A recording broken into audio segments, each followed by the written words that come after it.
الحمد لله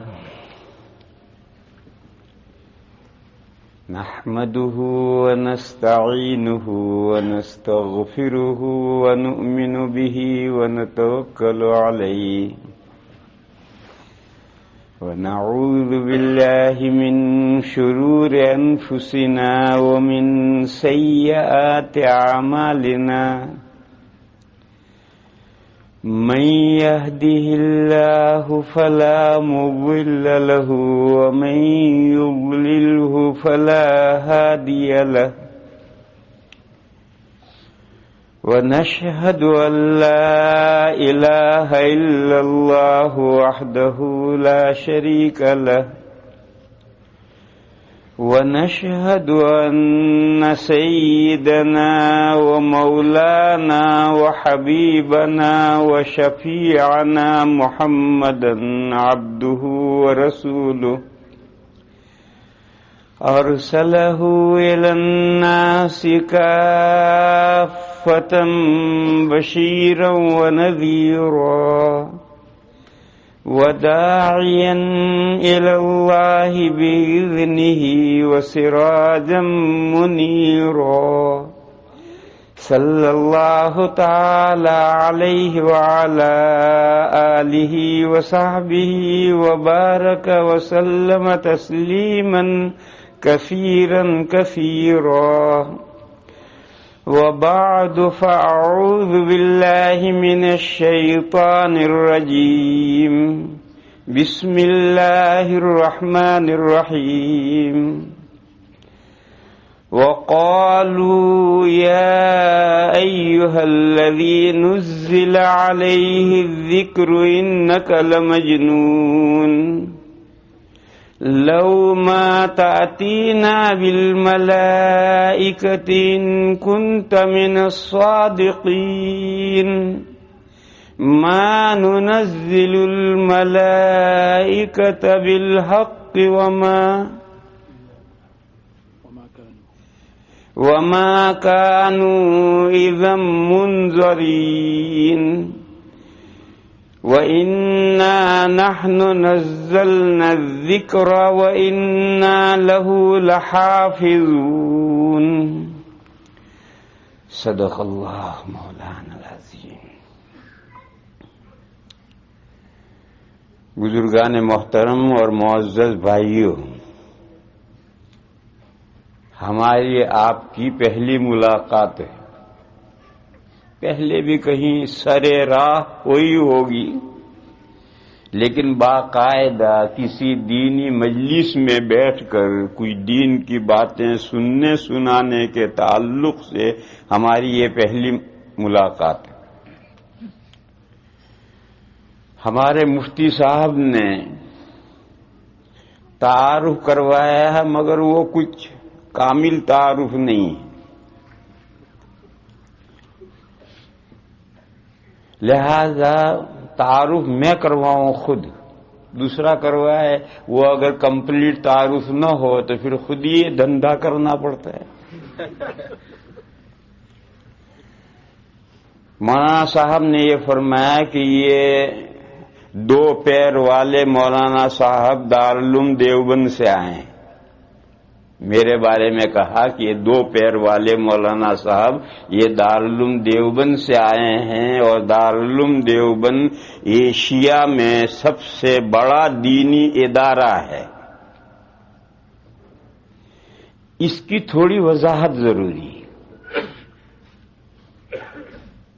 وہ یہ ہے کہ دارالعلوم دیوبند ادارہ نہیں ہے، دارالعلوم دیوبند ادارہ نہیں ہے، ادارہ تو اس سے بڑا اور اس سے پرانا جامعہ ازہر ہے۔ مصر میں جامعہ ازہر یونیورسٹی اس سے دارالعلوم دیوبند سے پرانا بھی ہے اور بڑا بھی ہے۔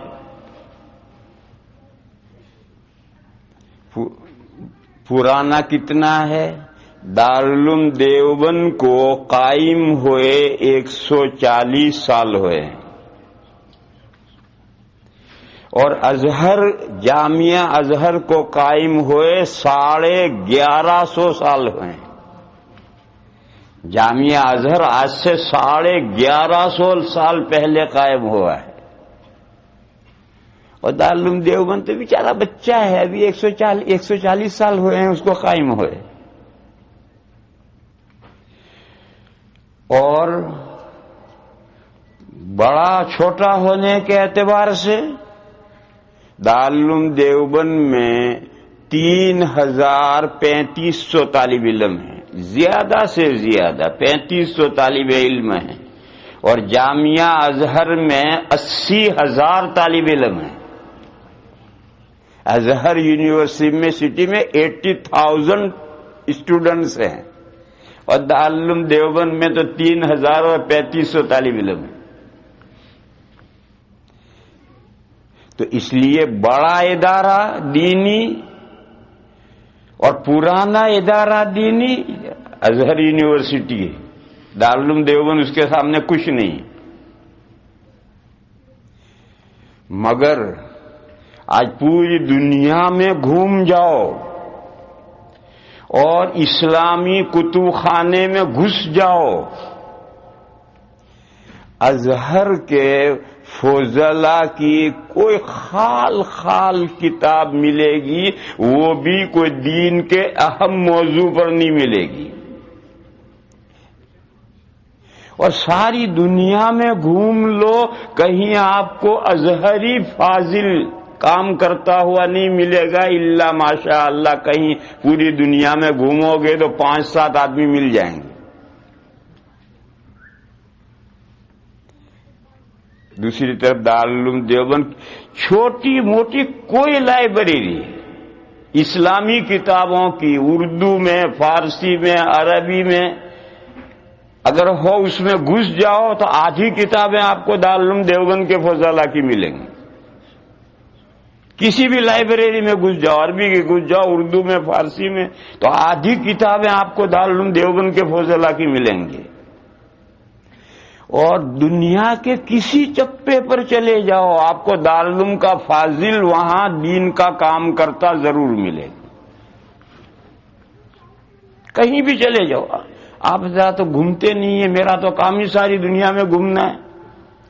دنیا کے کسی خطے میں میں گیا تو وہاں دارالعلوم دیوبند کا فاضل ملا مجھے. ایک مرتبہ ٹرکی گیا میں، استنبول. تو ہم نے سوچا کہ بھئی یہاں کا جو گورنمنٹ کا جو مفتی اعظم ہیں، بڑے آدمی ہیں وہاں کے استنبول کے، ان سے ملاقات کرنی چاہیے. تو ہم ایک وفد بنا کر ان سے اپوائنٹمنٹ لے کر ان سے ملاقات کرنے گئے. تو ایک بڑے میاں تھے، 70 ایئر کے بوڑھے بالکل، اور بالکل داڑھی صاف تھی، مفتی اعظم ترکیہ. خیر ملاقات ہوئی سرسری سی، تھوڑی بہت، عربی بھی نہیں بول سکتا. اب وہ ان کی ترکی زبان ہم نہیں جانتے، عربی وہ نہیں بول سکتا مفتی اعظم. وہاں ان کا جو نائب مفتی تھا وہ دارالعلوم دیوبند کا فاضل تھا. اس سے ملاقات ہوئی، اس کی بھی داڑھی پوری تو نہیں رہی تھی، وہاں جا کر تھوڑی کم تو اس کی بھی ہو گئی تھی. جب ماحول کا اثر پڑتا ہے تو تھوڑی داڑھی اس کی بھی کم تو ہو گئی تھی، لیکن بہرحال تھی. اور اس سے ملاقات ہوئی اور میں نے اس سے پوچھا کہ کہاں کا ہے. معلوم ہوا کہ بہار کا ہے اور دارالعلوم دیوبند سے پڑھا ہے. میں نے پوچھا بھئی تو یہاں کیسے پہنچ گئے؟ اب بہار ہندوستان کا ایک صوبہ، معمولی غریب صوبہ، وہاں کا ایک بچہ دارالعلوم میں پڑھ کر فارغ ہو کر یہاں کیسے پہنچ گیا؟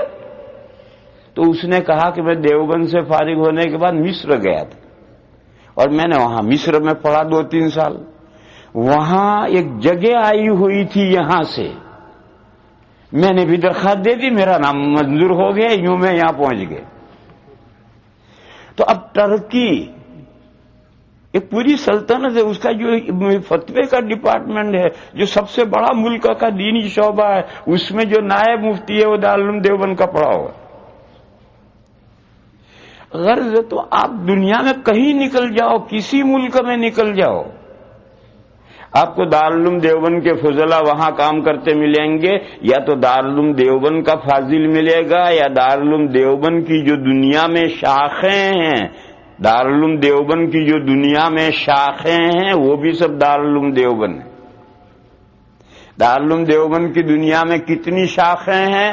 لاکھوں، اور وہ شاخیں لاکھوں ایک دوسرے سے ان کا لنک کچھ نہیں ہے، سب اپنی اپنی جگہ پر الگ الگ درخت کھڑے ہیں، سب درخت الگ الگ کھڑے ہیں، ایک دوسرے سے کوئی لنک نہیں، اور واقعتاً کوئی لنک نہیں۔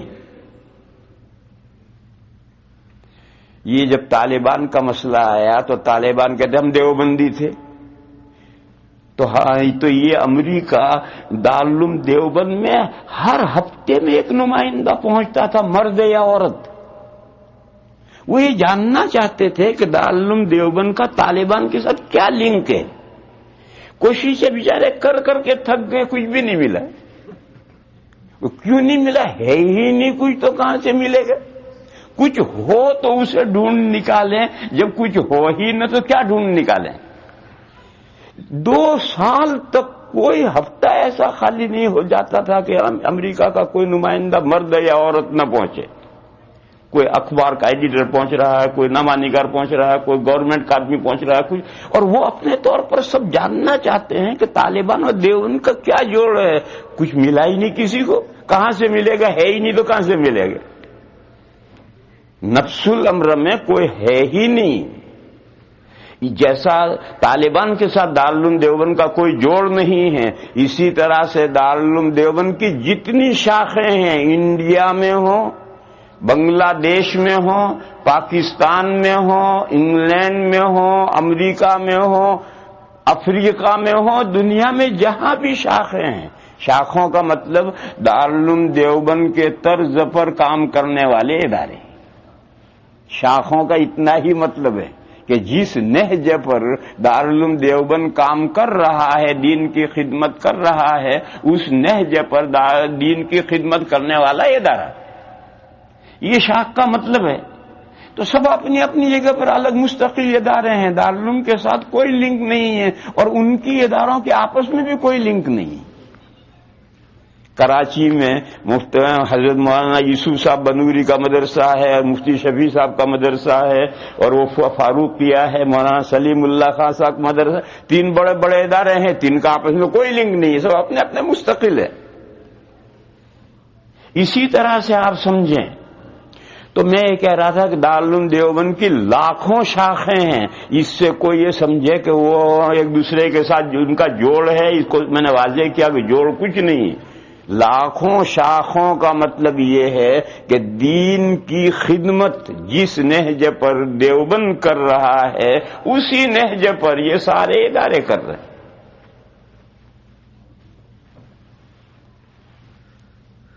اور ازہر کی کوئی شاخ کیرو میں فیکلٹی اور کالجز تو اس کے ہیں الگ الگ، یہ فلاں کالج، یہ فلاں کالج، یہ فلاں کالج، اور وہ سب کالجوں کے طالب علم مل کر 80,000 ہیں، لیکن کیرو سے باہر کچھ نہیں، اس کی دنیا میں کہیں کوئی شاخ نہیں کہ ازہر یونیورسٹی جس انداز پر کام کر رہی ہے، اس انداز پر کام کرنے والی اس کی کوئی شاخ یا اس کے فضلاء کی قائم کی ہوئی کوئی تنظیم دنیا میں کہیں کچھ نہیں۔ ایسا کیوں ہے؟ ایسا اس لیے ہے، میرے ماموں تھے، ابھی 4-5 سال ہوئے ان کا انتقال ہوا، اور دارالعلوم دیوبند کے ایک بہت بڑے محدث گزرے ہیں، علامہ انور شاہ کشمیری قدس سرہ، ان کے شاگرد تھے اور بہت ذیل آدمی تھے۔ ایک مرتبہ انہوں نے مجھ سے سوال کیا اچانک، کہنے لگے ازہر میں اور دیوبند میں کیا فرق ہے؟ ازہر میں اور دیوبند میں کیا فرق ہے؟ تو میں نے ان کو جواب دیا کہ ازہر ایک دانشگاہ ہے اور دیوبند ایک تحریک ہے۔ وہ ایک دانشگاہ ہے، ایک انسٹیٹیوٹ ہے، ایک تعلیم گاہ ہے، ایک ادارہ ہے۔ دیوبند ایک تحریک ہے، ایک مشن ہے، یہ ایک تحریک ہے، ایک مشن ہے۔ اگر دیوبند 5 طالب علم بھی تیار کرے گا تو وہ 5 طالب علم دیوبند سے چل کر گھر نہیں بیٹھیں گے، وہ دنیا میں پھیلیں گے اپنے مشن کو لے کر۔ اور ازہر 5000 تیار کرے گا تو وہ نکل کر کے اپنے آفسوں میں کام کریں گے، اپنی دنیا بنائیں گے۔ جیسے علی گڑھ یونیورسٹی اور دوسری بہت سی یونیورسٹیاں ہیں، یہ دانشگاہ ہیں، یہ تعلیمی ادارے ہیں، یہ جو ہیں یہ تعلیمی ادارے ہیں، یہ انسٹیٹیوٹ ہیں، یہ دانشگاہ ہیں۔ تو میں نے کہا کہ ازہر ایک دانشگاہ ہے، ایک تعلیمی ادارہ ہے، بہت بڑا اور بہت پرانا ہے۔ دیوبند ایک تحریک ہے، ایک مشن ہے۔ تو چونکہ دیوبند ایک تحریک اور ایک مشن ہے تو اس کے فضلہ ساری دنیا میں پھیلے ہوئے ہیں، جو مشن ہے اس مشن کو لے کر ساری دنیا میں پھیلے ہوئے ہیں۔ اب آپ کو یہ سمجھنا ہے کہ دیوبند کیا، کس چیز کی تحریک ہے، کس چیز کا مشن ہے۔ اس لیے سمجھنا ہے کہ آپ بھی دیوبندی ہیں، یہ چیز آپ کو اس لیے سمجھنی ہے کہ آپ بھی دیوبندی ہیں، لہذا آپ کو سمجھنا پڑے گا کہ ہم دیوبندی کیوں ہیں، کس چیز کا نام دیوبندیت ہے۔ دیوبند جو ایک دیوبندیت ایک مشن ہے، ایک تحریک ہے، تو کیا ہے دیوبندیت، یہ آپ کو بھی سمجھنا ہے، اس لیے کہ آپ دیوبندی ہیں۔ میرے بھائیوں، دیوبندیت نام ہے صحیح دین کو دونوں ہاتھوں سے مضبوط پکڑنے کا۔ جو صحیح دین ہے اس کو دونوں ہاتھوں سے مضبوط پکڑو، اسی کا نام دیوبندیت، اس سے آگے کچھ نہیں۔ دیوبند کا کوئی دستور اساسی نہیں، کوئی کانسٹیٹیوشن نہیں ہے، دیوبند کا کوئی نام نہیں ہے۔ دیوبند ایک شہر کا نام ہے، اس سے دیوبندیت بن گیا، اس مسلک کا کوئی نام نہیں ہے، اس کا کوئی کانسٹیٹیوشن نہیں ہے، اس جماعت کا کوئی کچھ نہیں ہے۔ اس کا کانسٹیٹیوشن کیا ہے؟ یہ قرآن اور یہ سنت، یہ قرآن اور یہ سنت، یہی دیوبند کے دستور اساسی ہے۔ اس قرآن و سنت کو سمجھنا اور اس کو سمجھنا آج کے لوگوں کے مائنڈ سے سمجھنا نہیں، آج کے لوگوں کے مائنڈ سے سمجھنا نہیں، دور اول سے چلو، صحابہ سے، تابعین، تبع تابعین، یوں نیچے اترتے آؤ، یہ جو دور اول کے لوگوں نے قرآن و حدیث کو جس طرح سے سمجھنا ہے اس طرح سمجھنا، آج کے مائنڈ سے نہیں، اولڈ مائنڈ سے سمجھنا۔ اولڈ مائنڈ کس کا؟ صحابہ کا، تابعین کا، تبع تابعین کا، اس کے بعد جو محدثین، فقہا، علماء، مجتہدین گزرے، چاہے لمبے زمانے سے چلے آ رہے ہیں، انہوں نے قرآن و حدیث کو کس طرح سمجھا ہے، اس سمجھے ہوئے کو لینا۔ آج کے مائنڈ کا سمجھا ہوا نہیں۔ آج ایک آدمی پیدا ہوتا ہے اور وہ کہتا ہے اس حدیث کا یہ مطلب ہے، اس آیت کا یہ مطلب ہے، یہ نہیں، دیوبندی سے نہیں لیتا۔ دیوبندی سے لیتا ہے کہ صحابہ اس آیت کو کیا سمجھتے تھے، تابعین کیا سمجھتے تھے، تبع تابعین کیا سمجھتے تھے، گزرے ہوئے فقہا، محدثین، مفسرین نے کیا سمجھا ہے، ان کے سمجھنے کے اکارڈنگ آج کے آدمی کا سمجھنا ہے تو اس کی بات قبول کی جائے گی، اور اس کا سمجھنا اگر اس پرانے سمجھنے کے اکارڈنگ نہیں ہے تو آج کے مائنڈ کی بات قبول نہیں کی جائے گی۔ اسی کا نام دیوبندیت ہے میرے بھائی، اچھی طرح سے سمجھو۔ پھر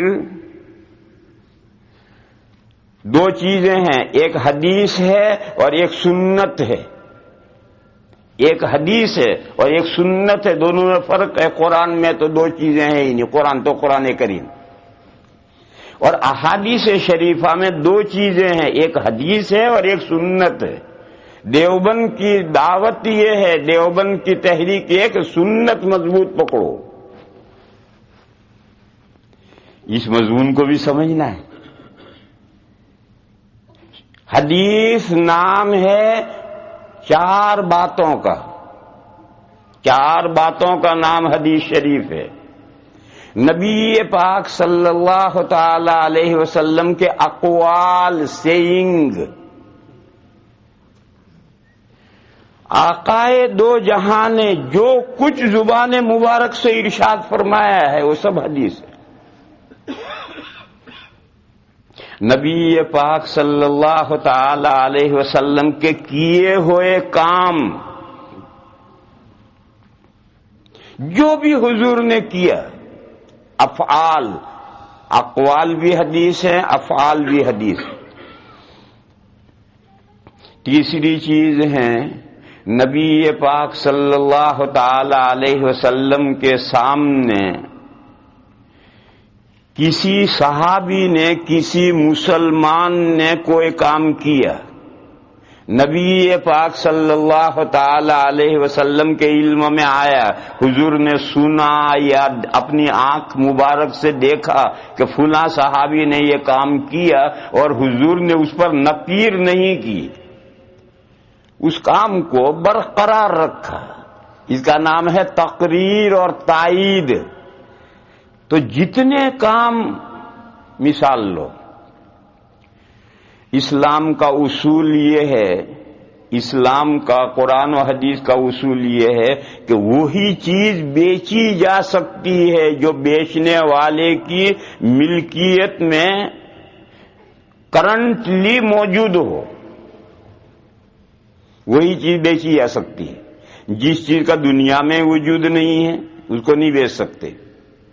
ہماری ایک بکری کھڑی ہے، ایک آدمی نے کہا کہ یہ بکری جب گابھن ہوگی، پھر جب وہ بچہ پیدا ہوگا تو یہ بچہ تمہیں $10 میں نے بیچا، یہ بے صحیح نہیں۔ کیوں؟ وہ ابھی تو گابھن ہی نہیں ہوئی، جو دنیا میں ایک چیز موجود ہی نہیں اس کی بے کیسے ہو؟ اگر ایسی بے کوئی کرے گا تو اس کا نام سٹا ہے، جگار، گیمبلنگ۔ یہ گیمبلنگ ہے، سٹا ہے، جگار ہے، بے نہیں ہے۔ اسی طریقے سے ایک چیز دنیا میں موجود ہے یا نہیں، 50-50 کا چانس ہے، اس کی بے بھی نہیں ہو سکتی۔ جیسے یہ بکری کھڑی ہے ایک آدمی کی اور وہ گابھن ہے، اب وہ بیچتا ہے کہ دیکھو یہ میری بکری ہے گابھن، اس کا بچہ میں $10 میں بیچتا ہوں، یہ جائز نہیں ہے۔ کیوں؟ یہ بکری جو گابھن ہے اس میں 50-50 کا چانس ہے، اس کے پیٹ میں بچہ ہے اس لیے پیٹ پھولا ہے، اور اس کے پیٹ میں ہوا بھری ہوئی ہے اس لیے پیٹ پھولا ہے۔ 50% یہ چانس ہے اور 50% یہ چانس۔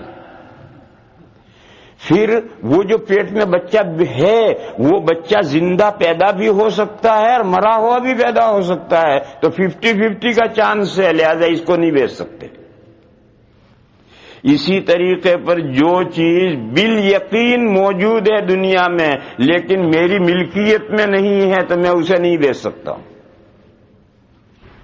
حدیث شریف میں ہے، نبی پاک صلی اللہ تعالی علیہ وسلم نے فرمایا، لا تبع ما لیس عندک، مت بیچ تو اس چیز کو جو تیرے پاس نہیں ہے، یعنی تیری ملکیت میں نہیں ہے۔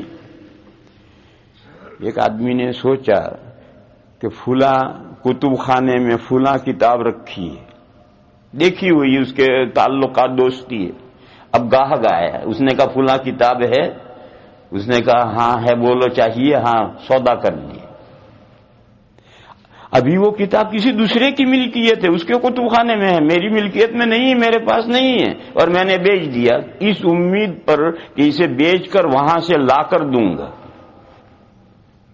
یہ جائز نہیں۔ وہ کتاب تو بالیقین فلاں کتب خانے میں ہے مگر تیری ملکیت میں نہیں ہے، لہذا ابھی نہیں بیچ سکتا تو اسے۔ بہت سی مرتبہ ایسا ہوتا ہے کہ ایسی صورت میں بیچ دیا اور پھر وہاں گیا کہ میں جا کر وہ کتاب لاؤں اور لا کر کے خرید کر لا کر دے دوں، وہاں پہنچا تو اس دکاندار نے کہا وہ تو بک گئی، اور ایک ہی نسخہ تھا، پاکستان سے آیا تھا۔ ہمارے یہاں دیوبند میں ایسا ہوتا ہے، پاکستان کی چھپی ہوئی کتابیں آتی ہیں بڑی بڑی، اور وہ ایک دو نسخے آتے ہیں۔ اب میں وہاں گیا کتب خانے میں لینے تو اس نے کہا بک گئے، اب میں کیا دوں گا اسے، کہاں سے لا کے دوں گا؟ اس لیے شریعت نے جو چیز، دیکھو یہاں رک کر ایک مسئلہ سمجھ لو، آرڈر لینا یہ الگ چیز ہے، آرڈر لینا جائز ہے۔ یہ کتب خانے والا ہے وہ آرڈر لیتا ہے، ایک لمبی سی فہرست آئی گی، یہ کتابیں آپ ہمیں بھیج دیجیے، یہ آرڈر لینا جائز ہے۔ آرڈر لینے کے بعد میں وہ جو دکاندار ہے وہ ادھر ادھر سے کتابیں جمع کر کے آرڈر سپلائی کرے گا، یہ آرڈر لینا جائز ہے، کیوں؟ آرڈر بے نہیں ہے، وہ وعدے بے ہے۔ آرڈر فی الحال بے نہیں ہے، وہ وعدے بے ہے کہ اتنی لمبی لسٹ آئی ہے، جس میں سے جتنی کتابیں مجھے ملیں گی وہ میں سپلائی کروں گا، اور وہ لینے کا پابند ہے۔ اس لسٹ سے باہر کی کوئی کتاب بھیجوں گا تو لینے کا پابند نہیں، کیوں؟ اس کا آرڈر اس نے نہیں دیا۔ اور اس لسٹ کے اندر کی کتاب میں اسے بھیجوں گا تو وہ لینے کا پابند ہے، میں بیچوں گا اور وہ خریدے گا، اور جو نہیں ملیں گی وہ میں کینسل کر دوں گا، کاٹ دوں گا۔ تو آرڈر الگ چیز ہے، وہ وعدے بے ہے، وہ بے نہیں۔ میں جو کہہ رہا ہوں کہ جو جائز نہیں وہ بے جائز نہیں ہے، بیچنا جائز نہیں۔ تو جو چیز دنیا میں موجود نہیں ہے اسے نہیں بیچ سکتے، جو چیز دنیا میں موجود ہے یا نہیں 50-50 کا چانس ہے، نہیں بیچ سکتے۔ جو چیز دنیا میں بالیقین موجود ہے مگر میری ملکیت میں نہیں ہے، نہیں بیچ سکتے۔ یہ شریعت کا ایک اصول ہے۔ نبی پاک صلی اللہ تعالی علیہ وسلم مکہ سے ہجرت کر کے جب مدینہ میں تشریف لے آئے تو مدینہ میں کھجوروں کی بیع سلم ہوتی تھی۔ مکہ میں تو پتھر ہی پتھر ہیں، وہاں کوئی کھجور کا درخت ہے ہی نہیں۔ آپ میں بہت سے لوگ حج میں گئے ہوئے ہیں، انہوں نے دیکھا ہوگا مکہ کے چاروں طرف پہاڑ ہی پہاڑ، وہاں کوئی درخت پھلتا رہے ہی نہیں۔ لیکن مدینہ میں باغات تھے، کھجوروں کے، انگور کے باغات تھے، اور آج بھی ہیں۔ تو جب نبی پاک صلی اللہ تعالی علیہ وسلم ہجرت کر کے مدینہ میں تشریف لائے تو مدینہ میں کھجوروں کی بیع سلم ہوتی تھی۔ بیع سلم کیا ہوتی ہے؟ ایک کھجوروں کا باغ والا ہے، یا اس کو باغ کو میں چھوڑو، ایک آدمی کے پاس میں 1000 ایکڑ فارم ہے، زمین ہے۔ اب اس میں کھیتی کرنے کے لیے، بوائی کرنے کے لیے تو کئی لاکھ روپے چاہیے، ٹریکٹر چاہیے، کھاد چاہیے، بیج چاہیے، سینچائی کا خرچہ چاہیے۔ 1000 ایکڑ زمین ہے، اس کا پیسے نہیں ہے، کہاں سے بوائی کرے؟ تو اس نے غلے کے دکانداروں سے سودا کیا کہ بولو بھئی گیہوں خریدو مجھ سے۔ اس کے پاس گیہوں ہے کچھ نہیں، کہ مجھ سے گیہوں خریدو، اور سیزن پر جو بھاؤ ہے مثلا 500 روپے ہے تو اس نے کہا میں 450 روپے دوں گا، 50 روپے کم۔ تو دکانداروں نے کہا یہ تو بڑے فائدے کی بات ہے، اور طے ہوا کہ آج کے بعد چوتھے مہینہ کے آخری تاریخ کو میں تمہیں گیہوں دوں گا۔ سودا ہو گیا، کسی نے 500 من خریدا، کسی نے 1000 من خریدا، کسی نے 2000 خریدا، اور جس مجلس میں سودا ہوگا اس میں پیسے لاؤ۔ سب سے پیسے اس نے لے لیے، سمن ابھی دینا ہے، گیہوں دنیا میں کہیں نہیں ہے۔ اب اس نے سب سے پیسے لیے اور فٹافٹ ٹریکٹر بھی لایا اور کھیتی شروع کی، اور بیج اور کھاد اور یہ اور وہ سب گیہوں بوجھ دیا۔ 3 مہینے میں اللہ کے فضل سے 1.5 لگ گیا، اور چوتھے مہینے کی آخری تاریخ تک اس نے سب کو گیہوں بھرا دیا، اور اس کے پاس نفع رہ گیا، بچا ہوا گیہوں۔ یہ سلم کی ایک شکل ہے۔ تو جب حضور مدینہ میں تشریف لائے تو مدینہ میں جو باغ، کھجوروں کے باغ والے تھے وہ، اور جو کھجوروں کے تاجر تھے وہ سلم کرتے تھے۔ جو کھجوروں کے تاجر ہوتے تھے وہ باغ والوں کو پہلے سے ایڈوانس پیسے دے دیتے تھے، سودا کر لیتے تھے کہ جب باغ پکے گا تو اتنی کھجوریں اس بھاؤ سے ہماری، اور فی الحال وہ پیسے دے دیتے تھے۔ اب یہ جو سودا ہوا ہے کھجوروں کا یا گیہوں کو سودا ہوا ہے، یا ابھی موجود نہیں ہے، دنیا میں تو ہے، دنیا میں تو بتیرا گیہوں ہے، بتیری کھجوریں ہیں، لیکن جو آدمی بیچ رہا ہے اس کے پاس گیہوں نہیں ہے، وہ تو کھیت میں بوئے گا تب پیدا ہوں گے تب دے گا، کھجوروں پر پھل آئیں گے جب اتریں گے تب وہ پھل دے گا۔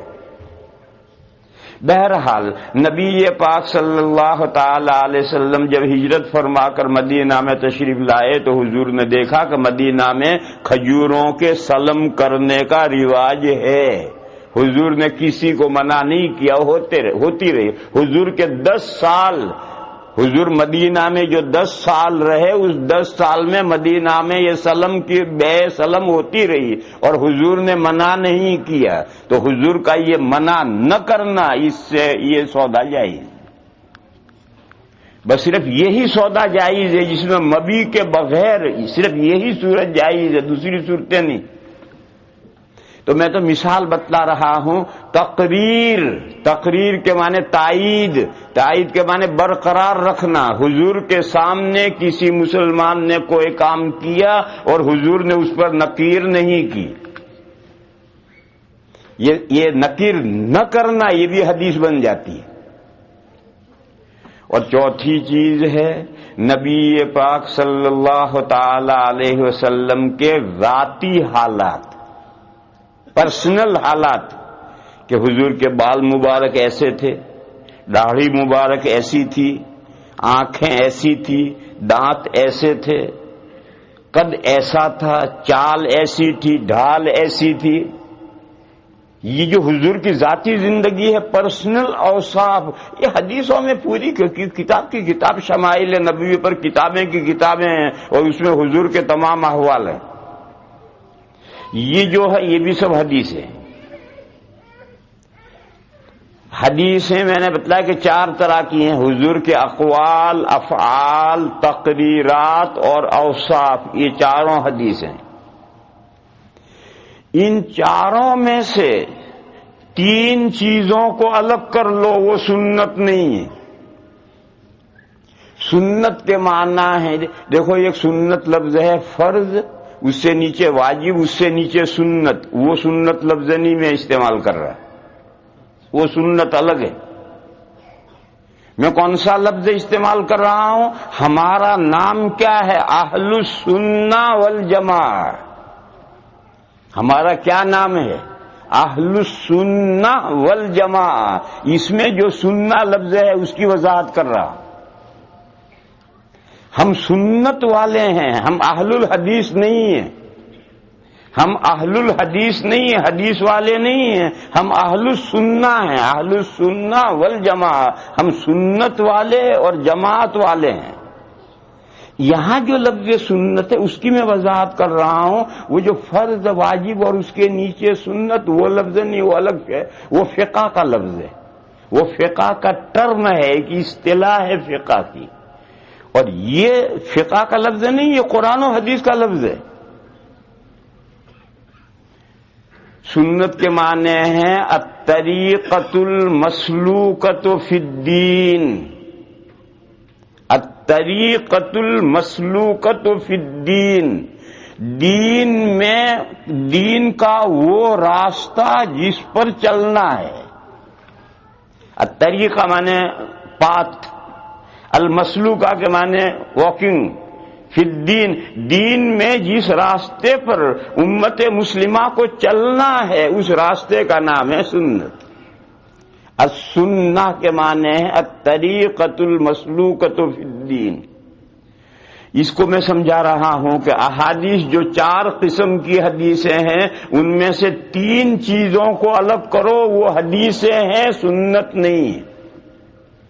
اور ایک چیز کو ایڈ کرو، وہ سنت ہے، حدیث نہیں ہے.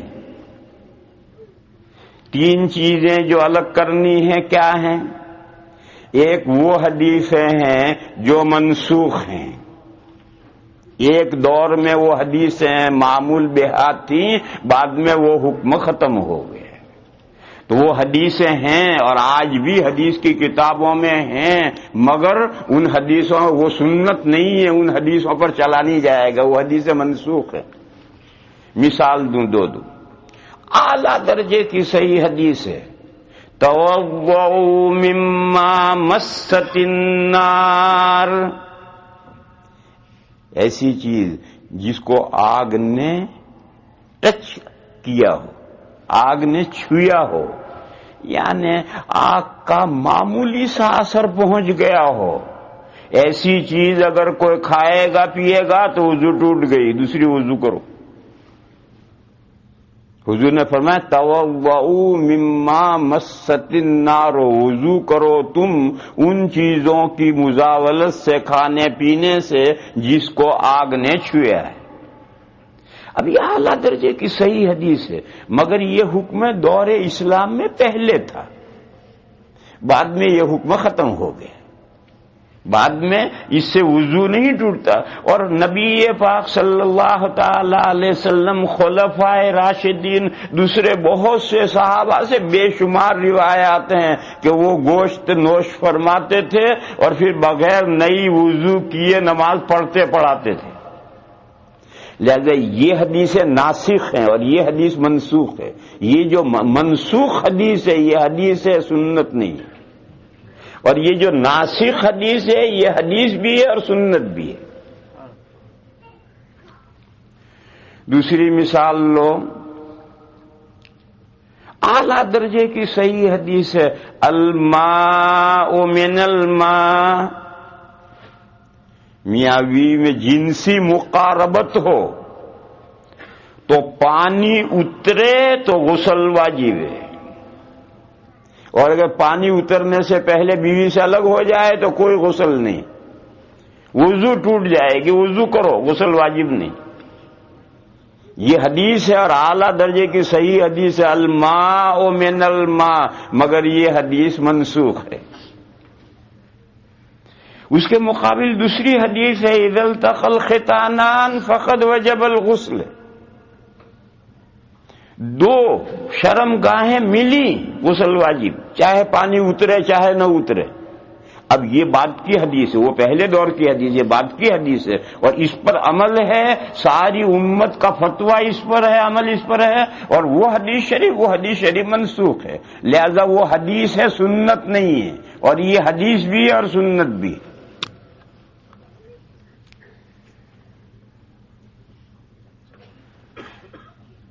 دوسری وہ حدیث ہیں جو نبی پاک صلی اللہ تعالی علیہ وسلم کے ساتھ خاص ہیں، امت کے لیے وہ نہیں ہیں۔ میں نے کہا تھا نا کہ حضور کے قول بھی حدیث ہے اور فعل بھی حدیث ہے۔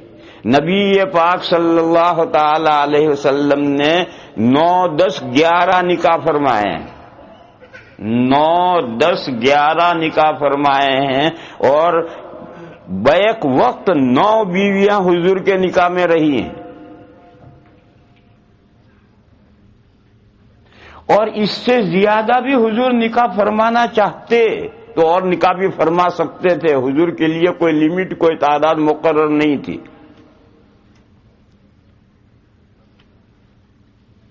کیوں؟ اب وہ کیوں کا جواب دینے جاؤں تو کہیں سے کہیں چلا جاؤں گا، ایک مستقل مسئلہ ہے کیوں کا جواب وہ، لیکن اگر میں اسے تیشنا چھوڑ کے جاؤں گا تو بھی کسی کے دماغ میں یہ ٹچ ہو جائے گا، مسئلہ پریشان کرے گا، رات میں اسے نیند نہیں آئے گی، اس لیے 5 منٹ میں اشارہ کر رہا ہوں، تفصیل کسی وقت کروں گا۔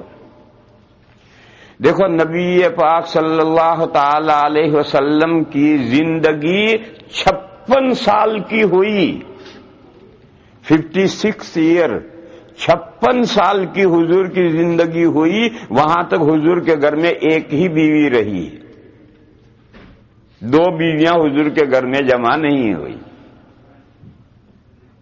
یہ جو حضور نے متعدد نکاح کیے ہیں وہ 56 کے بعد 57 سے لے کر 63 تک، اور 63 میں حضور کا انتقال ہو گیا۔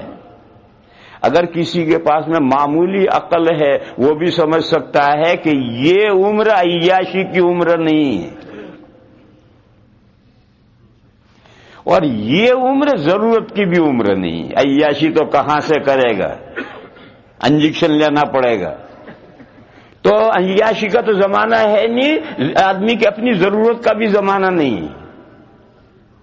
اس وقت حضور کا 1 سے زیادہ بیویاں کرنا کوئی وجہ ہو سکتی ہے، اگر آدمی کے پاس عقل ہے وہ خود فیصلہ کرے گا، کیونکہ 1 سے لے کر بچپن سے لے کر 56 ایئر تک حضور کے گھر میں ایک بیوی تھی.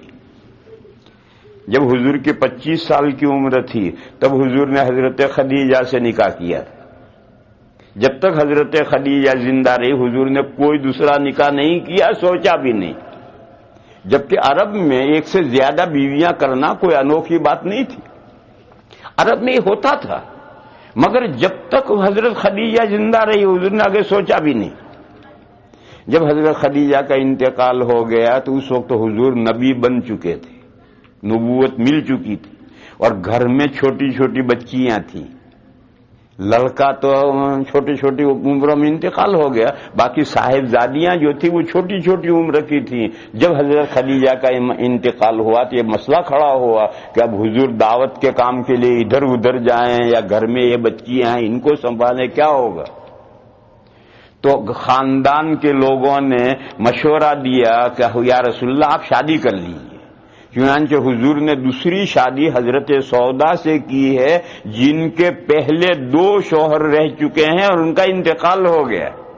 پہلی ایک شادی ان کی کہیں ہوئی ہے، پھر وہ شوہر انتقال ہوا ہے، پھر بیوہ ہو کر دوسری جگہ شادی ہوئی، وہ شوہر کا بھی انتقال ہوا ہے، پھر وہ بیوہ بیٹھی تھی اور اتفاق سے حضور کی حضرت خدیجہ کا انتقال ہوا تو حضور نے حضرت سودا سے نکاح کیا.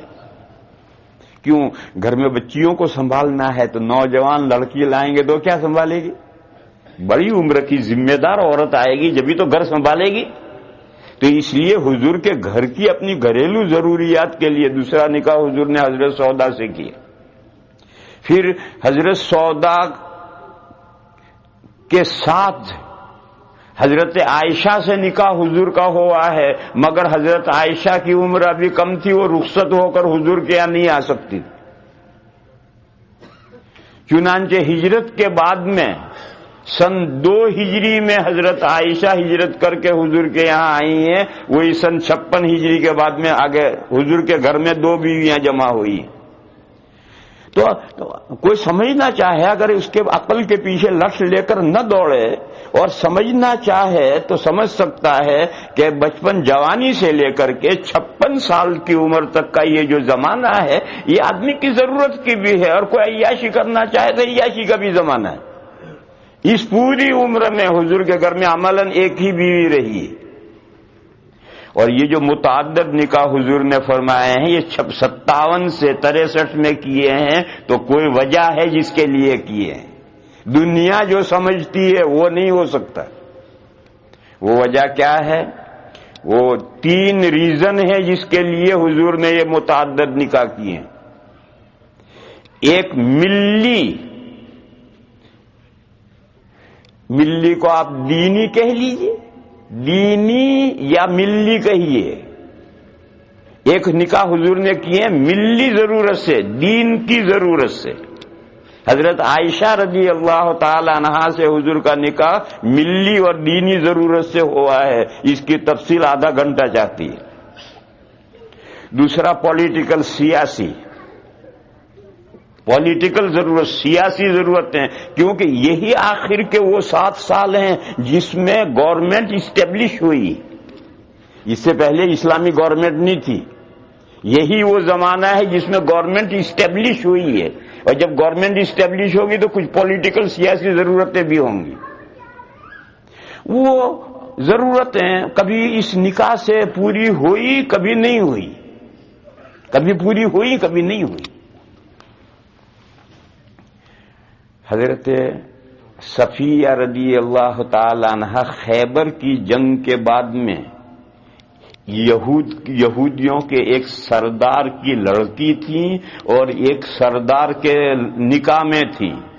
یہ دونوں باپ اور شوہر دونوں مارے گئے اس لڑائی میں، اور وہ قیدیوں میں آئیں. نبی پاک صلی اللہ تعالی علیہ وسلم نے حضرت صفیہ سے نکاح کر لیا پولیٹیکل مسئلے سے، مگر وہ مقصد حاصل نہیں ہوا. یہود بے بہبود میں سے ایک بھی مسلمان نہیں ہوا اور قریب نہیں آیا. حالانکہ جب دامادی خسر دامادی کا رشتہ قائم ہو جاتا ہے تو خاندانوں میں قرب ہو جاتا ہے، مخالفتیں گھٹتی ہیں.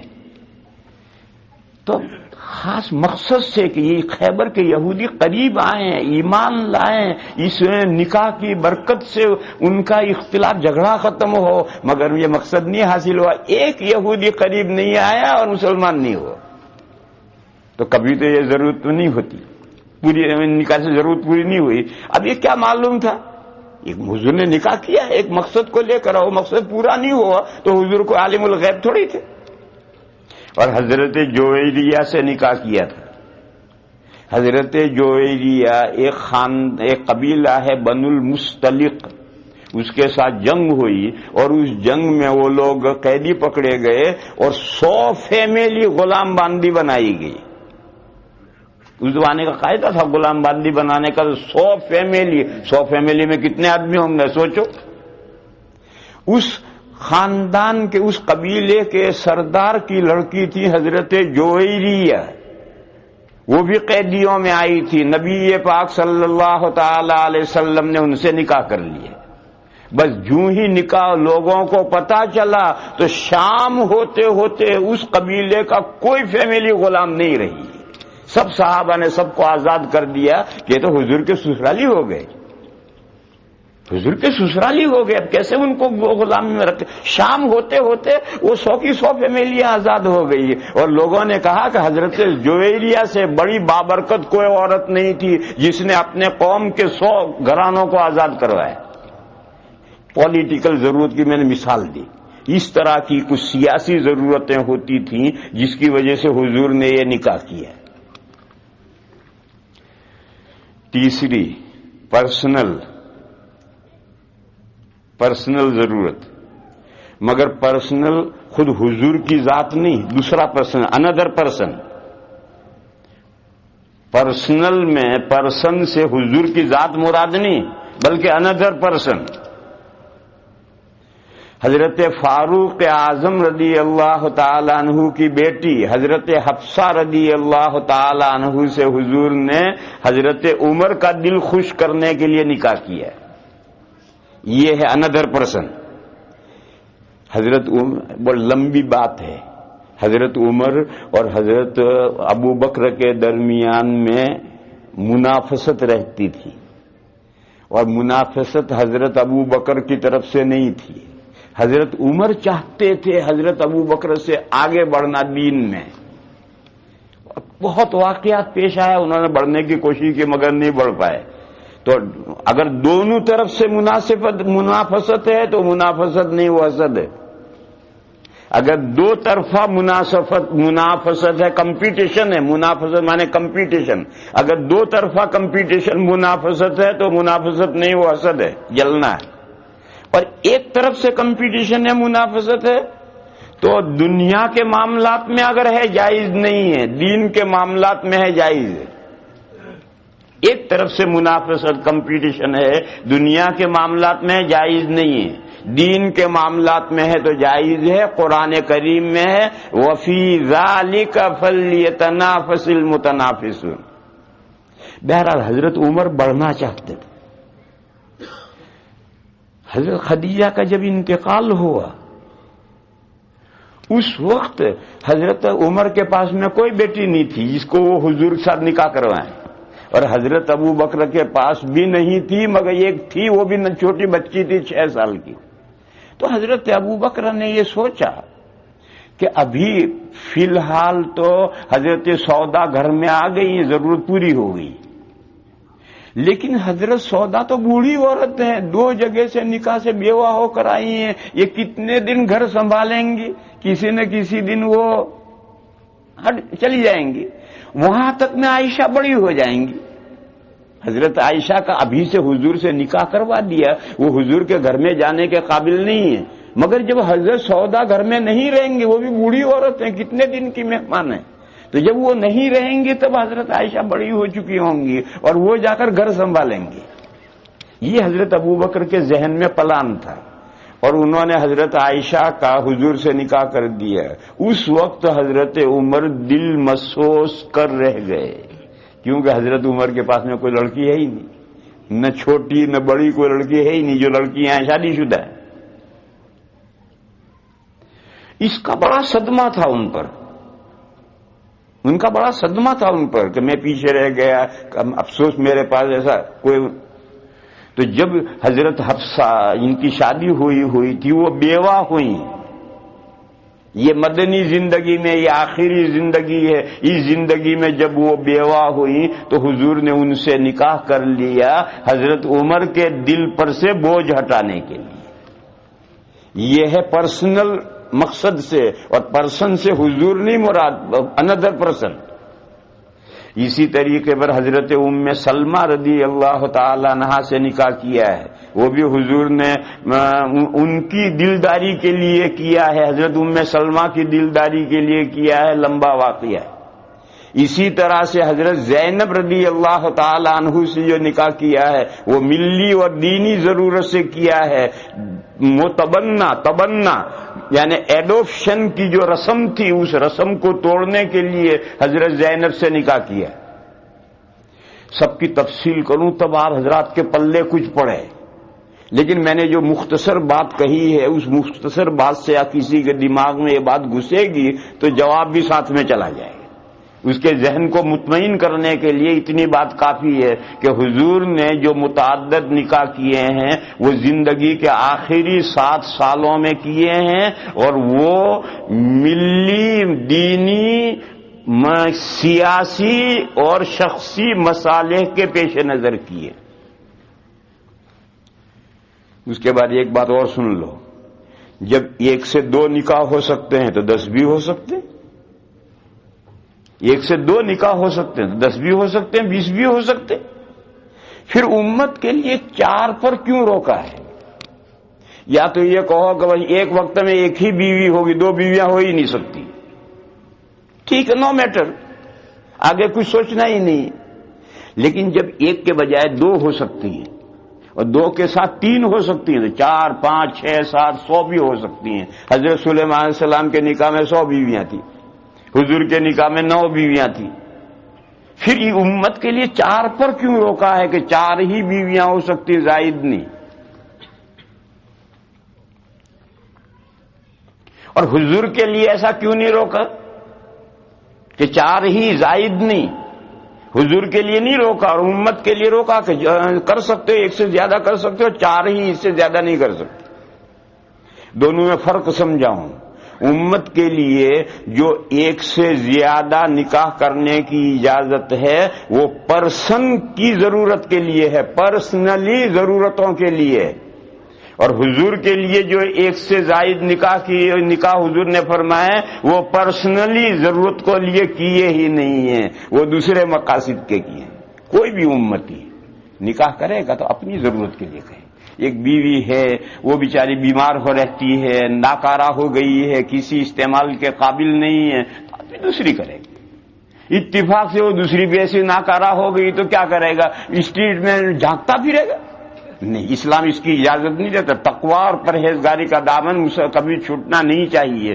تو تقوی اور پرہیزگاری کا دامن پکڑے رہنے کے لیے تیسری کرنی ضروری ہے، ورنہ تقوی اور دامن کا کیسے پرہیزگار؟ تو انسان کی اپنی ضرورتیں. کبھی ایسا بھی ہوتا ہے کہ عورتیں ٹھنڈے مزاج کی ہوتی، مرد گرم مزاج کا ہوتا ہے. عورتیں ٹھنڈے مزاج کی ہوتی، عورتیں نہیں، ہر مادہ، بکری، بھینس، مرغی، جتنی مادہ ہیں یہ ٹھنڈے مزاج کی ہوتی، نر گرم مزاج کا ہوتا ہے. مادہ میں جو ٹھنڈا مزاج ہے اس کی رطوبت جو ہے وہ انڈے اور جنین کی تربیت میں استعمال ہوتی ہے. یہ بھی لمبا مضمون ہے، کہاں سمجھاؤں. بہرحال ٹھنڈا مزاج ہوتا ہے، ہر مادہ کا ٹھنڈا مزاج ہے. تو کبھی ایسا ہوتا ہے کہ ایک مرد کی اپنی پرسنل ضرورت کے لیے ایک بیوی کافی نہیں، کیا کرے گا؟ ادھر ادھر جھانکنے کی اسلام اجازت نہیں دیتا. تو وہ پاک دامن کیسے رہے گا؟ اپنی ضرورت کے لیے اسے دوسرا نکاح کرنا ہے. ایک سوال کا جواب دے دیا میں نے کہ عورت کیوں نہیں کر سکتی دوسرا نکاح؟ اس کو ضرورت ہو تو.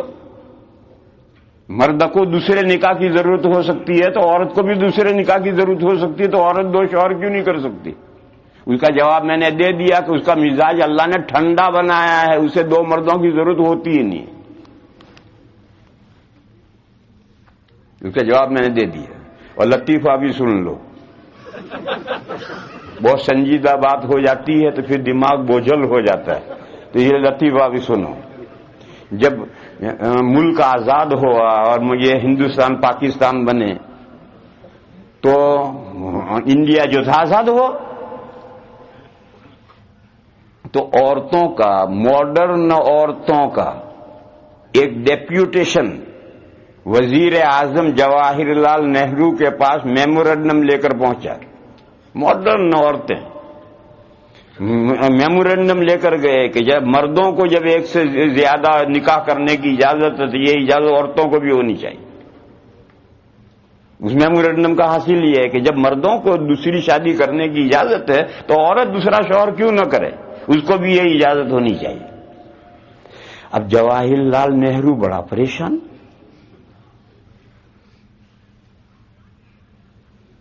اور ایسے موقع پر جب وہ پھنستا تھا کسی مصیبت میں تو مولانا آزاد سے رابطہ کرتا ہے.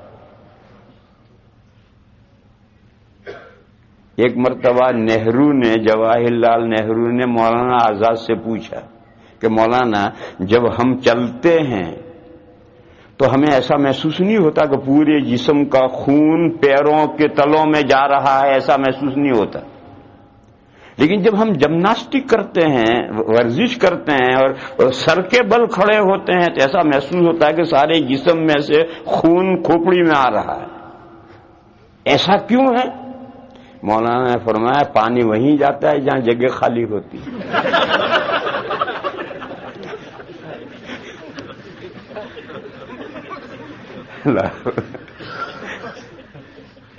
اللہ یعنی بڑوں کے مذاق بھی کیسے ہوتے ہیں. تو جب ایسی پریشانی ہوتی تھی تو اس نے مولانا آزاد کو فون کیا کہ ایک ایسا خواتین کا ایک ایسا ڈیپیوٹیشن آیا ہوا جن کا میمورنڈم یہ ہے، کیا جواب دوں؟ تو مولانا نے کہا ان کو سب کو لے کر میرے پاس آ جاؤ. اب وزیر اعظم جواہر لال نہرو اور وہ ڈیپیوٹیشن اور سب مولانا آزاد کی کوٹھی پر. جب وہاں پہنچے تو مولانا لان میں ٹہل رہے ہیں. خیر استقبال کیا، آئے بٹھائے، کیا بات کیا مسئلہ ہے؟ تو نہرو نے کہا کہ یہ میڈمز ہیں سب اور یہ میمورنڈم لے کر آئی ہیں. تو مولانا نے فرمایا پھر آپ اجازت لکھ دیجیے. اب نہرو پریشان، اب اجازت لکھ دیجیے. اب نہرو پریشان، اب وہ نہرو ہچکی جائے تو اس کا کاغذ میمورنڈم کا سیٹا کہا لائیے، آپ اجازت نہیں لیتے میں لکھتا ہوں. لیا کاغذ قلم لیا، شروع کیا. کہنے لگے دیکھیے میڈم ابھی میں اجازت لکھتا ہوں لیکن ایک شرط ہے. وہ شرط یہ ہے کہ ایک آدمی کی 4 بیویاں ہوں تو اس کے لیے 4 بیویاں بچے جنتی ہیں. آپ کے لیے میں ایک کا کنسیشن کرتا ہوں، 3 بچے آپ کو 3 شوہروں کے لیے ایک ساتھ جننے ہوں گے. بولو لکھو اجازت.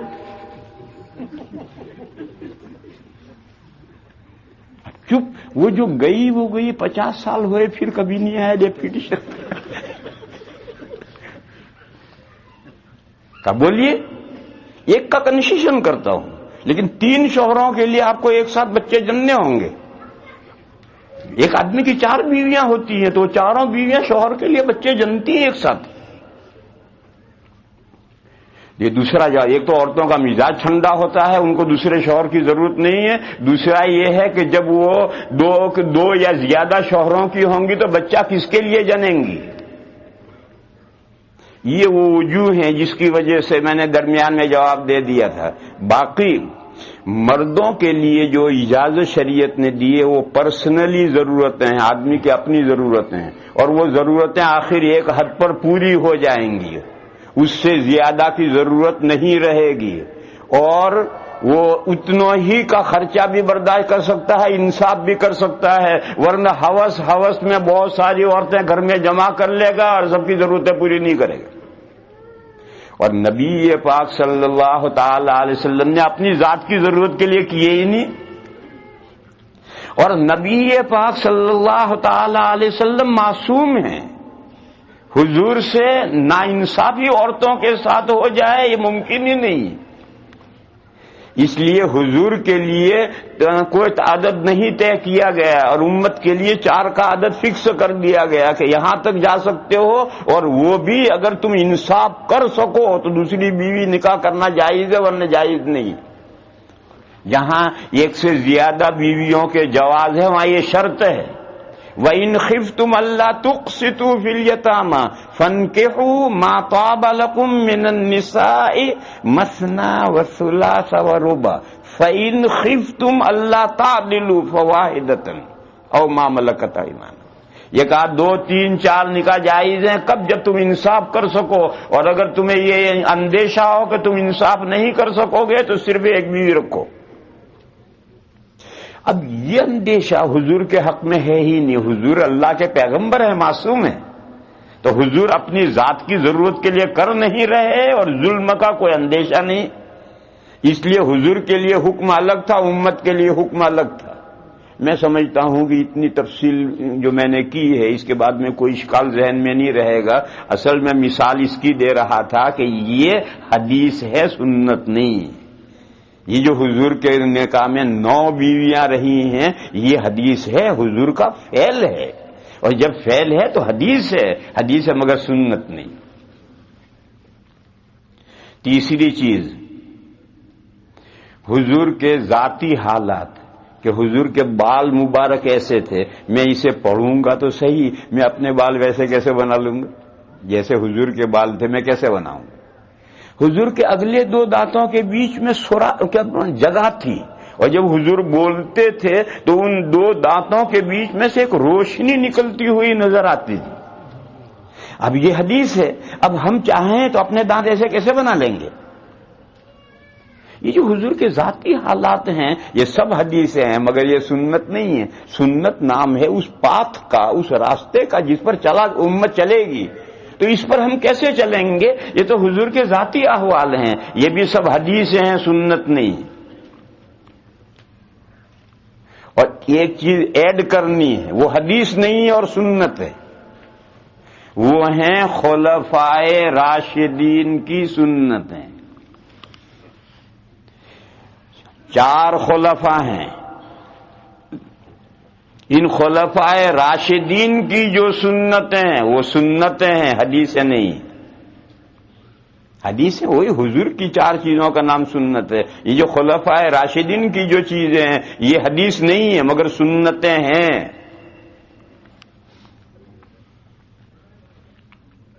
یہاں رک کر کے ایک بات سمجھنی چاہیے، خلفائے راشدین تو پیغمبر نہیں، وہ تو امتی ہیں، عام انسانوں کی طرح سے انسان ہیں، بڑا مرتبہ ان کو مل گیا. رسول اور نبی کا فالو تو اس لیے ضروری ہے کہ اس کے پاس اللہ کے یہاں گائیڈنس آتا ہے. بس رسول اور نبی جو کچھ کہے گا یا کرے گا وہ اس کا اپنا سوچنا نہیں، وہ تو اللہ کے یہاں سے آیا ہوا حکم ہے. تو ہم رسول اور نبی کا جو فالو کرتے ہیں وہ تو اللہ کے احکام کا فالو کرتے ہیں. لیکن خلفائے راشدین تو نبی نہیں تھے، ان کے پاس جو احکام آئے تھے وہ تو اللہ کے پاس سے نہیں آتے. پھر ان احکام کا خلفائے راشدین کے ان طریقوں کا ہم فالو کیوں کریں؟ یہ آج بہت سے لوگوں کے دماغ میں یہ موضوع ٹچ رہتا ہے کہ بھئی یہ تو خلفائے راشدین کو انبیاء رسول تھوڑے تھے، ان کے پاس یہ جو ان کی باتیں کو آسمان سے وہی تھوڑی آئی، پھر ان کو ہم کیوں فالو کریں؟ اللہ کے رسول نبی کے پاس تو جو کچھ آتا ہے وہ آسمان سے وہی سے آتا ہے، تو نبی رسول کا فالو کرنا چاہیے، خلفائے راشدین کا کیوں فالو کریں؟ اس مسئلے کو سمجھنے کے لیے پہلے یہ سمجھ لو کہ خلفائے راشدین کی سنتیں صرف ایک باب میں ہیں، اور اگر چاہو تو اسی ایک کو 2 کر لو، بس 2 ہی سلسلوں میں ان کی سنتیں ہیں، اس کے علاوہ خلفائے راشدین کی کوئی سنتیں نہ ہیں نہ ہو سکتی. نماز میں خلفائے راشدین کی کوئی سنت نہیں اور نہ ہو سکتی. روزہ، زکوٰۃ، حج، یہ وہ یہ پورا دین جو ہے اس پورے دین میں خلفائے راشدین کی کوئی سنتیں نہیں ہیں اور ہو بھی نہیں سکتی. صرف ایک، اور چاہو تو اسی ایک کو 2 کہہ لو. وہ ایک کیا ہے؟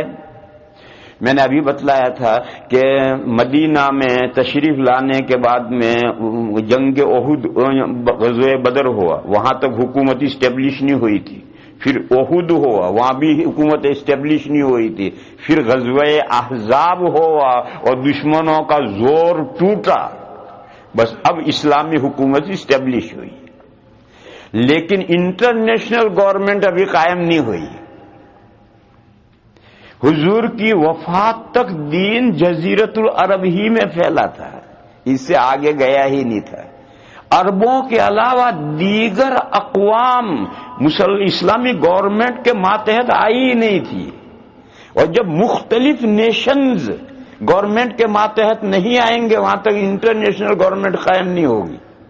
نیشنل گورنمنٹ ہے اور دونوں کے لیے احکام الگ ہیں. نیشنل کے احکام الگ ہیں، انٹرنیشنل کے احکام کچھ اور ہیں. تو جب دنیا سے حضور تشریف لے جانے لگے وہاں تک نیشنل گورنمنٹ قائم ہوئی تھی، انٹرنیشنل نہیں ہوئی تھی. انٹرنیشنل گورنمنٹ کب قائم ہوگی؟ خلفائے راشدین کے زمانے میں قائم ہوگی. حضرت عمر ابو بکر کے زمانے میں بھی نہیں قائم ہوئی، خاص حضرت عمر کے زمانے سے پھر انٹرنیشنل گورنمنٹ قائم ہوئی. جب انٹرنیشنل گورنمنٹ قائم ہوگی اس وقت جو گورنمنٹ کے افیئرز ہیں، معاملات ہیں، وہ معاملات کون طے کرے گے؟ حضور دنیا سے چلے گئے، قرآن کا نزول پورا ہو گیا. اب انٹرنیشنل گورنمنٹ تو خلفائے راشدین کے زمانے میں قائم ہوئی ہے. اس وقت انٹرنیشنل گورنمنٹ کے جو افیئرز ہیں اس کو کون طے کرے گا؟ وہی معاملات خلفائے راشدین کے حوالے کیے گئے. اور یہ جو حضور نے فرمایا علیکم بسنتی وسنت الخلفاء الراشدین المہدیین، میری سنتوں کا فالو کرو اور میرے بعد جو خلفاء ہیں ان کی سنتوں کا فالو کرو. وہ سنتیں کس سلسلے میں ہیں؟ انٹرنیشنل گورنمنٹ اسٹیبلش ہونے کے بعد میں اس کے قواعد و ضوابط ہیں. اس کو دوسرے الفاظ لے لو، ملک و ملت کی تنظیم میں وہ جو کچھ کریں گے ان کا کیا ہوا حجت ہوگا. ملک اور ملت، ملک و ملت کی تنظیم. تنظیم کے لیے کیا لفظ ہے؟ میں انگریزی نہیں جانتا ہوں. بولو، بتاؤ مجھے. آپ لوگ تو انگریزی جانتے ہو. آرگنائز، ملک و ملت کو آرگنائز کرنے کے لیے جو یہ حضرات جو کچھ کریں گے وہ حجت ہو. ملک کو آرگنائز کرنے کے لیے تو بہت باتیں ہیں. ملک کو آرگنائز کرنے کے لیے تو بہت باتیں ہیں. حضرت ابو بکر صدیق رضی اللہ تعالی عنہ کے زمانے میں سب سے پہلا مسئلہ یہ آیا کہ جب حضرت ابو بکر کا انتقال ہوگا تو اگلا خلیفہ کا نامینیشن کیسے ہوگا؟ حضرت ابو بکر، حضور کے بعد حضرت ابو بکر کا نامینیشن اور طرح ہوا. پھر حضرت ابو بکر کے بعد جو اگلا خلیفہ اس کا نامینیشن حضرت ابو بکر نے ایک تحریر میں ایک آدمی کا نام متعین لکھا ہے، اس تحریر کو بند کر کے سیل کر دیا ہے. کس کا نام ہے کسی کو پتہ نہیں. اور وہ تحریر حضرت عثمان کو دی کہ لے کر مسجد نبوی میں جاؤ اور مسجد نبوی میں صحابہ سے کہو کہ اس تحریر میں جس خلیفہ کا نام لکھا ہے اس کے لیے بیعت کرو. کسی کو کچھ پتہ نہیں کس کا نام لکھا ہے. جس خلیفہ کا نام لکھا اسے بھی پتہ نہیں.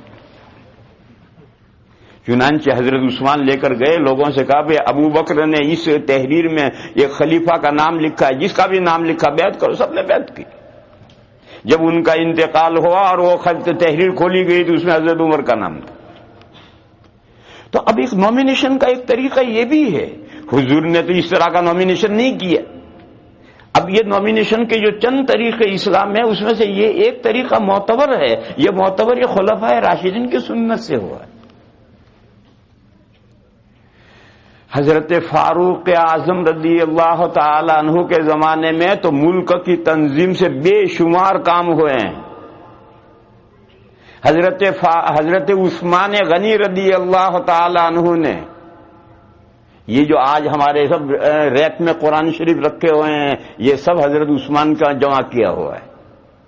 اس طرح سے کتابی شکل میں قرآن حضرت ابوبکر حضور کے زمانے میں، حضرت ابوبکر حضرت عمر کے زمانے میں نہیں تھا، حضرت عثمان کے زمانے میں یہ ہوا ہے۔ یہ ملت کی تنظیم ہے، یہ ملت کی تنظیم ہے۔ اگر اس طرح سے حضرت عثمان یہ قرآن ہمیں دے کر نہ جاتے تو آج ملت کہاں سے آرگنائز ہوتی؟ اور حضرت فاروق اعظم رضی اللہ تعالی عنہ نے اپنے زمانے میں تراویح کی نماز شروع کی، پہلے 8 رکعت شروع کی، پھر اسے بدل کر 20 رکعت کر دی، اور ساری امت اس وقت سے آج تک 20 رکعت پڑھتی آ رہی ہے۔ یہ حضرت عمر کا کارنامہ ہے ملت کو آرگنائز کرنے کے لیے۔ اس کی بڑی لمبی تفصیل ہے۔ بہرحال حضرت عمر نے جو یہ تراویح باقاعدہ نظام بنا کر شروع کیا ہے، اور پہلے 8 رکعت پڑھی جاتی تھی، اور کتنی لمبی پڑھی جاتی تھی؟ سحری تک پڑھی جاتی تھی، عشاء کے بعد سے سحری تک پڑھی جاتی تھی اور 8 رکعت پڑھی جاتی تھی۔ پھر حضرت عمر نے 2 نمازیں الگ الگ کی۔ رمضان میں رمضان کی ایکسٹرا نماز ہے تراویح 20 رکعتیں، جو عشاء کے بعد فوراً پڑھی جائیں گی، لمبی نہیں پڑھی جائیں گی۔ اس کے بعد لوگوں کو سونے کا وقت دیا جائے گا، اور پھر تہجد کے وقت میں لوگ اٹھ کر کے تہجد کی 8 رکعتیں اپنے اپنے طور پر پڑھیں گے۔ اور ایک موقع پر حضرت عمر نے مسجد کا راؤنڈ لیا تھا، تو اس راؤنڈ میں اس کو کلیئر کیا تھا کہ 2 نمازیں الگ ہیں، اور یہ فرمایا کہ یہ جو 20 رکعتیں تم پڑھتے ہو امام کے ساتھ، اس سے افضل وہ 8 رکعتیں ہیں جو تمہیں رات کے پچھلے حصے میں تہجد کے وقت میں تمہیں اکیلے پڑھنا ہے۔ وہ نماز تہجد کی نماز اس تہجد سے افضل ہے۔ یہ سارا مسئلہ حضرت نے کلیئر کر کے سمجھایا تھا۔ بہرحال میں تو مثال دے رہا ہوں کہ یہ جو 20 رکعتیں حضرت عمر کی ملت کی تنظیم ہے، اور قرآن کریم جو آج یہ رکھا ہے یہ ملت کی تنظیم ہے۔ حضرت عمر کے زمانے میں مسلمان لڑے۔ پہلی جنگ ہوئی جنگ جمل، حضرت علی اور حضرت عائشہ کے بیچ میں جنگ ہوئی۔ حضرت علی جیت گئے، حضرت عائشہ کا لشکر تتر بتر ہو گیا، اور مال غنیمت میں بھی پکڑا گیا اور قیدی بھی پکڑے گئے۔ ان قیدیوں میں حضرت عائشہ بھی تھی۔ حضرت علی کے لشکر نے مطالبہ کیا کہ مال غنیمت تقسیم کیا جائے۔ حضرت علی نے تقریر فرمائی اور فرمایا دیکھو مال غنیمت تقسیم کیا جائے گا تو جو قیدی ہیں وہ بھی غلام باندی بنیں گے، اور فرمایا تم میں سے کون منحوس ہے، ذرا کھڑا ہو جو حضرت عائشہ کو اپنی باندی بنائے گا، کون منحوس ہے؟ جب مال غنیمت تقسیم ہوگا تو جو قیدی وہ بھی تو غلام باندی بنیں گے، اور غلام باندی بنیں گے تو حضرت عائشہ کو اپنی باندی کون بنائے گا؟ تم میں کون منحوس ہے، کھڑا ہو۔ سب چپ۔ اور حضرت علی نے تمام قیدیوں کو معزز طریقے پر گھر بھیج دیا، اور جو مال غنیمت تھا، جو لوگ مارے گئے تھے، شہید ہوئے تھے، ان کے ورثاء تک مال پہنچایا۔ مال غنیمت تقسیم نہیں کیا، کسی کو غلام باندی نہیں بنایا۔ دیکھو مسلمان لڑیں گے تو قیدیوں کے ساتھ اور مال کے ساتھ یہ ہوگا، یہ حضرت علی نے طے کیا۔ اگر حضرت علی طے نہ کرتے تو کوئی نہ طے کر سکتا۔ دوسری جنگ ہوئی حضرت علی اور حضرت معاویہ کے درمیان میں، لاکھوں آدمی مارے گئے۔ حضرت علی سے پوچھا گیا کہ یہ جو مارے گئے ان کا کیا حشر ہوگا آخر میں؟ تو حضرت نے فرمایا قتلانا وقتلاہم فی الجنہ، فرمایا ہماری طرف جو آدمی مارے گئے ہیں وہ بھی، اور معاویہ کی طرف جو آدمی مارے گئے ہیں وہ بھی، سب جنت میں۔ یہ حضرت علی نہ فرماتے تو کوئی دنیا کی طاقت طے نہیں کر سکتی اسے۔ یہ وہ ملک و ملت کی تنظیم سے تعلق رکھنے والی باتیں ہیں۔ کہ مسلمانوں میں آپس میں لڑائیاں ہوں گی تو دنیا میں مال غنیمت بنے گا نہیں بنے گا، وہ قیدی غلام باندی بنیں گے یا نہیں بنیں گے، آخرت میں جنت میں کون جائے گا، جہنم میں کون جائے گا، یہ جو مسائل ہیں، یہ مسائل چاہے تم اس کو پولیٹیکل کہہ لو چاہے ملی مسائل کہہ لو، اس طرح کی جو مسائل ہیں ملک و ملت کی تنظیم سے تعلق رکھنے والے وہی حوالے کیے گئے ہیں خلفائے راشدین کے، کیونکہ حضور کے زمانے تک نیشنل گورنمنٹ تھی، انٹرنیشنل گورنمنٹ وجود میں نہیں آئی تھی، اور جب انٹرنیشنل گورنمنٹ وجود میں آئے گی تبھی اس کے احکام ہوں گے۔ اب رہ جاتا ہے ذرا سا سوال، دیکھو اس کو اچھی طرح سمجھ لو، پورا دین نماز میں خلفائے راشدین کی کوئی سنت نہیں، کیوں؟ اللہ کا ارشاد نازل ہوا الیوم اکملت لکم دینکم واتممت علیکم، آج دین کمپلیٹ، دین کمپلیٹ، تو اب خلفائے راشدین کی سنتوں کی کیا ضرورت ہے؟ روزے میں خلفائے راشدین کی کوئی سنت نہیں، حج میں زکوٰۃ میں یہ وہ کوئی سنت نہیں، صرف یہ ایک معاملات ہے، یہ جو پولیٹیکل افیئرس ہیں انٹرنیشنل گورنمنٹ کے، اسی میں خلفائے راشدین کی سنت ہے، اور گورنمنٹ کے جو افیئرس ہیں وہ ملت کے اور آرگنائز سے تعلق رکھتے ہیں، تو ملک و ملت کی تنظیم سے جب اتنا بات واضح ہو گئی تو دماغ پر سے بوجھ ہٹ جائے گا۔ بہت سے لوگوں کے دماغ پر یہ بوجھ ہے، ان کی سمجھ میں نہیں آتا کہ خلفائے راشدین آرڈینری انسان ہیں، وہ کوئی رسول نبی تھوڑی ہے، ان کے پاس وحی تھوڑی آتی ہے، پھر ان کی ہم سنت کا فالو کیوں کریں؟ یہ بہت سے لوگوں کے دماغ پر بوجھ ہے، تو وہ آسان ہو جائے گا، بوجھ ہلکا ہو جائے گا۔ پھر اور تھوڑی سی بات سن لو، حضور نے جہاں ان خلفائے راشدین کی سنتیں اپنانے کے لیے حکم دیا ہے تو وجہ خود بتائیے، یہ جو اشکال دماغ پر بوجھ ہے وہ حضور نے خود ہٹایا ہے، مگر ہم عربی نہیں جانتے۔ حضور نے فرمایا علیکم بسنتی، میری سنت لازم پکڑو۔ دیکھو میرے بھائیوں، قیامت کی صبح تک چیلنج ہے، ایک حدیث بھی ایسی کوئی نہیں لا سکتا جس میں حضور نے یہ فرمایا ہو کہ میری حدیث لازم لو، پکڑو، میری حدیث مضبوط پکڑو، ایسی کوئی حدیث نہیں۔ قیامت کی صبح تک چیلنج ہے، جو چاہے لائے۔ جتنی حدیثیں ہیں سب میں سنت مضبوط پکڑو، سنت کو تھامو، سنت سنت سنت لفظ استعمال ہوا ہے۔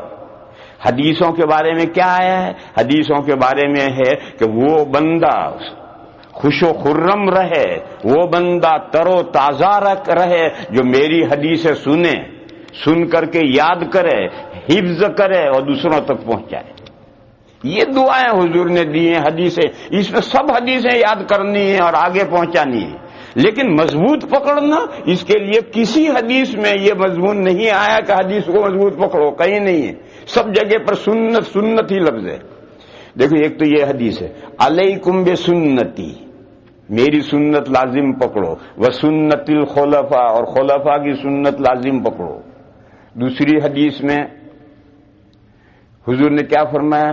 ترکت فیکم امرین، میں تمہارے اندر دو چیزیں چھوڑ کر جا رہا ہوں، ترکت فیکم امرین لن تضلوا ما تمسکتم بہما، ہرگز گمراہ نہیں ہوگے تم جب تک کہ ان دو چیزوں کو مضبوط تھامے رکھو گے۔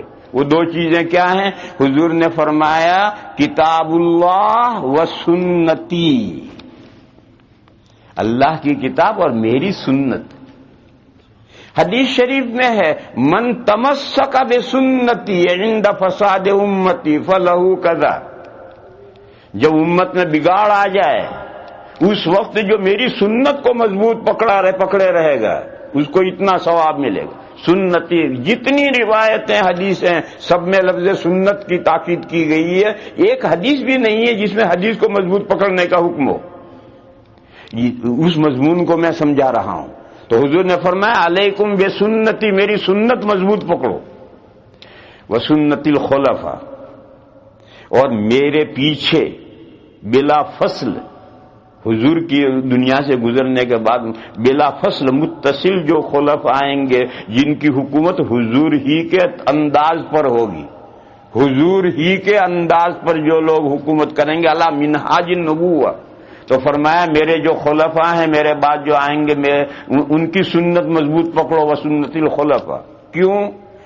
فرمایا الراشدین المہدیین، وہ راشد ہوں گے، وہ مہدی ہوں گے، اس لیے ان کی سنتیں مضبوط پکڑنی ہے، اس لیے کہ وہ راشد ہوں گے، وہ مہدی ہوں گے۔ ٹھیک ہے رسول نہیں ہوں گے، نبی نہیں ہوں گے، لیکن رسول نبی سے نیچے بھی تو کوئی درجہ ہے، وہ نیچا ہے، وہ راشد ہوں گے، مہدی ہوں گے۔ راشد کسے کہتے ہیں؟ راشد کے معنی ہیں راہ یاب۔ تو سرکار کی زبان جن خلفاء کو یہ تمغہ دے رہی ہے، یہ سند دے رہی ہے، یہ ڈگری دے رہی ہے کہ میرے بعد جو خلفاء آئیں گے وہ راشد ہوں گے، راہ یاب ہوں گے۔ ماؤ شما نہیں کہہ رہے، آقائے دو جہاں کہہ رہے ہیں۔ راشد مانے راہ یاب، تو وہ کون سا راہ ہے؟ وہ کون سی راہ ہے؟ وہ دین ہی کی تو راہ ہے، اس کے وہ پانے والے ہیں، راہ یاب راستہ پانے والے۔ جب وہ دین کے راستے پر ہیں تو اب وہ جو کچھ بھی امت کو بتلائیں گے ملت اور ملک کی تنظیم سے متعلق باتیں، وہ شریعت کے مزاج اور کے مطابق بتائیں گے، اپنے گھر سے تھوڑے ہی بتائیں گے۔ پھر دوسری چیز ہے مہدی، مہدیین۔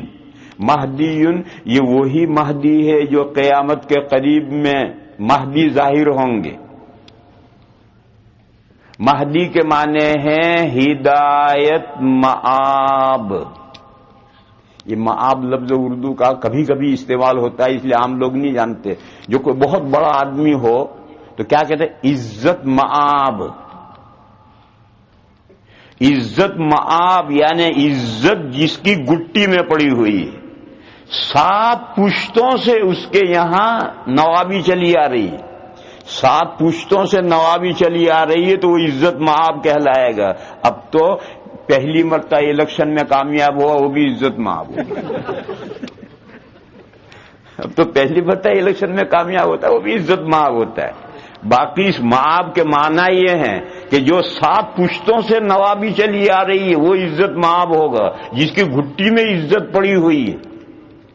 تو حضور نے دوسرا لقب دیا ان کو مہدیین، یعنی ہدایت مآب۔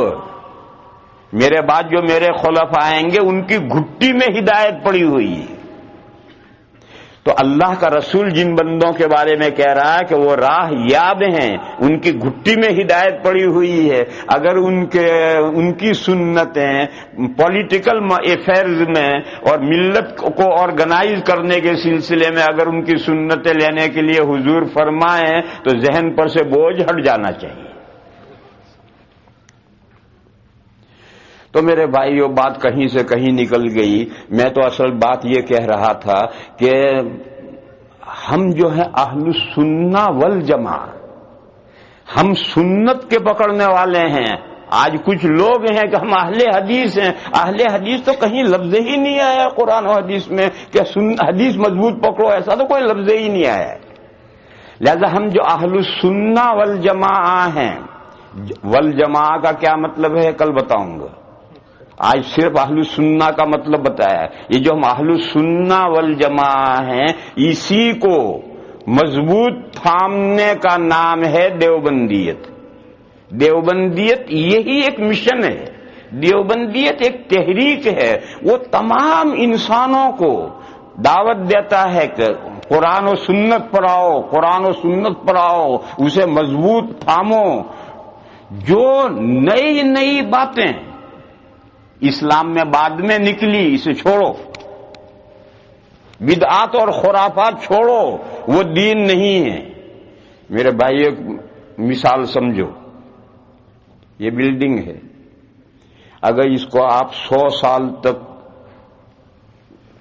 اس کو رینیول نہ کریں، رنگ ونگ دوبارہ نہ کریں، 100 سال تک نام ہی نہ لیں اس کا، تو 100 سال ہوتے ہوتے اس بلڈنگ کا کیا حال ہو جائے گا؟ جگہ جگہ کھڈے ہو جائیں گے، جگہ جگہ کالے دھبے ہو جائیں گے، اور بے شمار مکڑی جالے تان دے گی۔ ہوگا یا نہیں ہوگا؟ یہ جو مثال ہے دین میں بھی ایسا ہوتا ہے، ایک لمبا عرصہ گزرتے گزرتے دین میں بھی مکڑیاں جالے تانتی، دین میں بھی دھبے پڑتے ہیں، میلے میلے دھبے پڑتے ہیں، کھڈے پڑتے ہیں، رکھنے پڑتے ہیں، کچھ باتیں دین کی مٹ جاتی ہیں، کچھ باتیں دین میں لوگ نئی نئی گھسا دیتے ہیں۔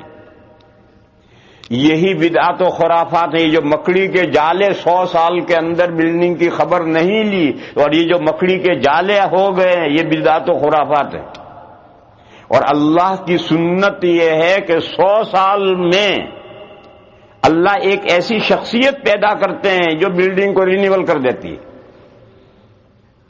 یہی مجدد کہلاتے ہیں۔ 100 سال میں کوئی ایگزیکٹ 100 سال ضروری نہیں، ایک لمبی مدت مراد ہے۔